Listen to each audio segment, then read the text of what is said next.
अस्सलाम वालेकुम जी, welcome to my YouTube channel. कैसे हैं आप सब लोग? उम्मीद करते होंगे बिल्कुल खैरियत से होंगे, अपना बिल्कुल ख्याल रख रहे होंगे। जी हाँ, बिल्कुल टाइटल में आपने बिल्कुल सही पढ़ा है कि tretinoin can destroy your skin. बिल्कुल तबाह कर सकती है आपके स्किन को, बिल्कुल डैमेज कर सकती है ये आपके स्किन को अगर आपने इसका सही से इस्तेमाल ना किया तो। ये जो एक मेडिकेटेड क्रीम है जो कि आपके स्किन के सारे इश्यूज को सॉल्व कर सकती है, लेकिन अगर इसका सही इस्तेमाल ना किया जाए तो it can destroy your skin completely. तो आज की वीडियो में मैं आपको बताने वाली हूँ कि स्किन ए क्रीम को आपने किस तरह से यूज़ करना है, सही तरीका क्या है इसे यूज़ करने का, और आपको ये क्या क्या बेनिफिट्स दे सकती है। अगर आपकी स्किन पर है बहुत सारी एक्ने, झाइयाँ, पिगमेंटेशन और बहुत ज़्यादा अनइवन टोन है, रिंकल्स हैं, फाइन लाइन्स हैं और टेक्सचर्ड स्किन है, तो फिर आपको ये क्रीम किस तरह से फ़ायदा दे सकती है। एडाप्लिन और स्किन नॉरेन के ऊपर भी मैं ऑलरेडी यूट्यूब पर वीडियो बना के डाल चुकी हूँ, तो वो वीडियोस भी अगर आप देखना चाहें तो मैं इस वीडियो के एंड स्क्रीन पर लगा दूंगी। तो ये वाली वीडियो स्किप मत करना, पूरी देखना, बहुत इन्फॉर्मेटिव वीडियो है, बहुत सारी इन्फॉर्मेशन मिलने वाली है आज की वीडियो में। तो let's start the video.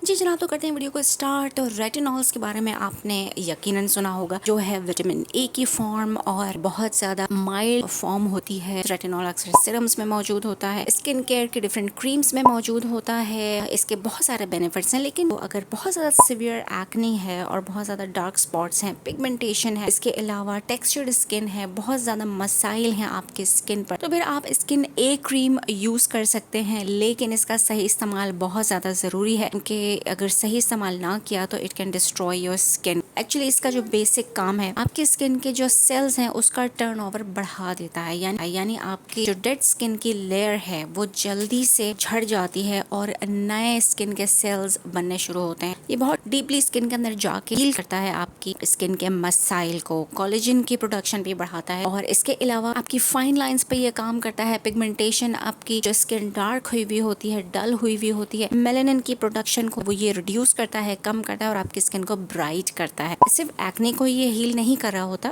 Acne के साथ साथ इसके और बहुत सारे बेनिफिट्स हैं। अगर बहुत ज्यादा खड्डे हैं, टेक्सचर्ड स्किन है आपकी, तो ये आपकी स्किन की टेक्सचर को भी इम्प्रूव करता है। इसके अलावा आपका कॉम्प्लेक्शन इम्प्रूव करता है। इसके इतने ढेर सारे बेनिफिट्स हैं, तो अगर इसे इस्तेमाल करना शुरू करें ना तो फिर आपको वैल्यू का अंदाजा होगा। मिलती बहुत सस्ती है, प्राइस आगे बताऊंगी, लेकिन पहले मैं आपको इसके बेनिफिट्स बता रही थी। इसके साइड इफेक्ट्स भी मैं आगे जाके आपको बताऊंगी, लेकिन इसके यूज करने का तरीका मैं पहले बता देती हूँ कि आपने इसको यूज किस तरह से करना है। अच्छा, इसको सही इस्तेमाल करने का तरीका ये है कि आपने इसका पी साइज अमाउंट लेना है, यानी मटर के दाने जितना अमाउंट लेना है, और बहुत ज्यादा अमाउंट में इसको अप्लाई नहीं करना। अदरवाइज ये क्रीम जो है बहुत ज्यादा स्ट्रॉन्ग होती है, अगर बहुत ज्यादा सेंसिटिव स्किन है तो बहुत ज्यादा डैमेज कर सकती है। इसीलिए आपने बिल्कुल एक डॉट अपने उंगली पे लेना है, पी साइज अमाउंट लेना है, और पूरे फेस पर आपने डॉट डॉट करके इसे लगाना है, इवनली डिस्ट्रीब्यूट करना है अपनी स्किन के ऊपर, और इसे बहुत रब करके नहीं अप्लाई करना है, रबिंग नहीं करनी है, बस डैप डैप डैप करके आपने इसको अपने स्किन पर अप्लाई कर लेना है। और इसके बाद आपने मॉइस्चराइजर लाजमी लगाना है, क्योंकि इसका मेन साइड इफेक्ट ये है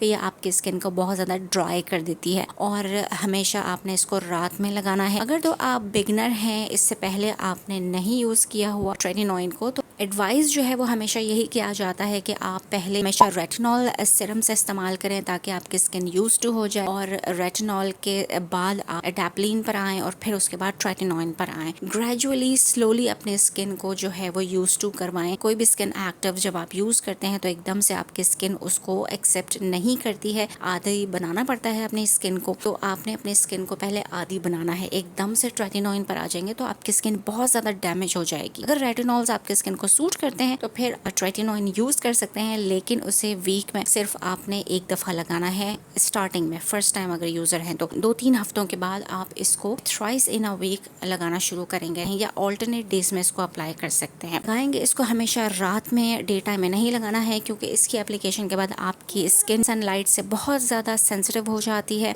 मॉइस्चराइजर की एप्लीकेशन इसके बाद लाजमी होगी, और डे टाइम में आप लगाएंगे सन ब्लॉक। और अगर आपकी स्किन बहुत ज्यादा ओवर सेंसिटिव है तो फिर आपने सैंडविच मेथड यूज करना है। सबसे पहले आप लगाएंगे अपना अच्छा सा फेस वॉश करने के बाद 10 मिनट का टाइम देना है, जिस फेस को ड्राई होने देना है। डैम्प फेस के ऊपर इस क्रीम को नहीं लगाया जाता है, हमेशा ड्राई स्किन के ऊपर इसकी एप्लीकेशन की जाती है। फेस वॉश करने के बाद आपने लगानी है एक थिन लेयर मॉइस्चराइजर की। मॉइस्चराइजर आप कोई भी अपनी मर्जी का लगा सकते हैं, लेकिन मेक श्योर कि उसके अंदर बहुत ज्यादा एसिड्स ना हो, बहुत ज्यादा स्किन एक्टिव्स मौजूद ना हो, क्योंकि वो रिएक्ट कर सकते हैं रेटिनॉइड के साथ। फिर उसके 10 मिनट के बाद आपने क्रीम अप्लाई करनी है बिल्कुल ड्राई स्किन के ऊपर। इसके बाद आपने 10 मिनट के बाद फिर एक थिन लेयर की एप्लीकेशन करनी है मॉइस्चराइजर की। तो ये कहलाता है सैंडविच मेथड। पहले आपने मॉइस्चराइजर लगाया, फिर स्किन ए क्रीम लगाई एंड देन फिर उसके बाद दोबारा मॉइस्चराइजर लगाया। तो इस तरह से चांसेस होते हैं कि आपकी स्किन कम इरिटेट करेगी और कम रिएक्ट करेगी। और बहुत ज़्यादा सेंसिटिव स्किन वालों के लिए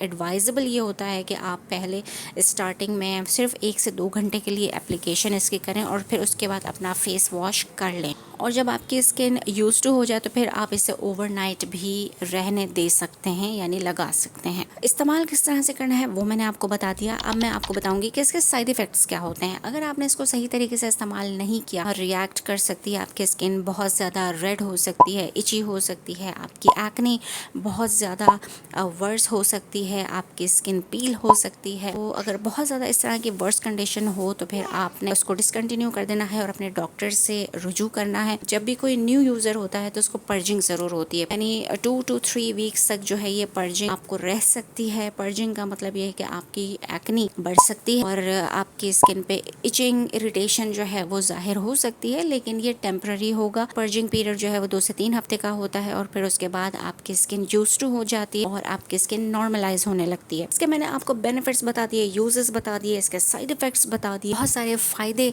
इस क्रीम से आपको मिल सकते हैं और बेनिफिट्स के साथ साथ आपको इसके साइड इफेक्ट्स भी देखने को मिल सकते हैं। तो बहुत ही केयरफुल रह के और बहुत पेशेंटली आपने इस क्रीम के साथ जो है वो टाइम गुजारना है, क्योंकि ओवरनाइट रिजल्ट्स आपको नहीं मिलते। क्योंकि अक्सर ये सवाल किया जाता है कि हमें 2 महीने हो गए, 1 महीने हो गया, अभी तक हमें जो है वो क्रीम का रिजल्ट नहीं मिला है। मेरी बहनों, थोड़ा सब्र के साथ काम लेना पड़ता है। ये वाली जो क्रीम है स्लो वर्क करती है, ये आपको रातों रात ओवरनाइट रिजल्ट नहीं देगी। ये मैं फिर बता रही हूँ, आपको कम से कम 6-8 महीने लग सकते हैं, फिर इससे भी ज्यादा। लेकिन जब इसके रिजल्ट आना शुरू होते हैं तो you will gonna love this cream. Her medical store में मिल जाती है, सस्ती होती है, प्राइस आपको स्क्रीन पर नजर आ जाएगी, सस्ती मिल जाती है। लेकिन अक्सर इसको एक्ने ट्रीटमेंट के लिए डॉक्टर्स प्रिस्क्राइब करते हैं, मगर बहुत सारी गर्ल्स इसको अपनी एंटी एजिंग पर्पस के लिए भी इस्तेमाल करती हैं, क्योंकि ये बहुत ज्यादा अच्छी एंटी एजिंग क्रीम है। आपकी फाइन लाइंस और रिंकल्स को भी ये रिड्यूस करती है, आपके टेक्सचर को बहुत फाइन कर देती है। ग्लास स्किन आप इससे अचीव कर सकते हैं, लेकिन थोड़ा सा पेशेंस रिक्वायर्ड होता है। ये तो थी आज की छोटी सी वीडियो, होपफुली कि आपको इन्फॉर्मेटिव लगी होगी। कोई भी सवाल हो, कोई क्वेरी हो तो आप मुझे कमेंट सेक्शन में पूछ सकते हैं। स्किन केयर से रिलेटेड प्रॉपर प्लेलिस्ट बनी हुई है मेरे चैनल पर, प्रीवियस वीडियोस में देखना चाहें तो जरूर देखिएगा। अब मैं लूंगी इजाजत और फिर किसी और अच्छी सी वीडियो के साथ आऊंगी। जब तक के लिए अल्लाह हाफिज।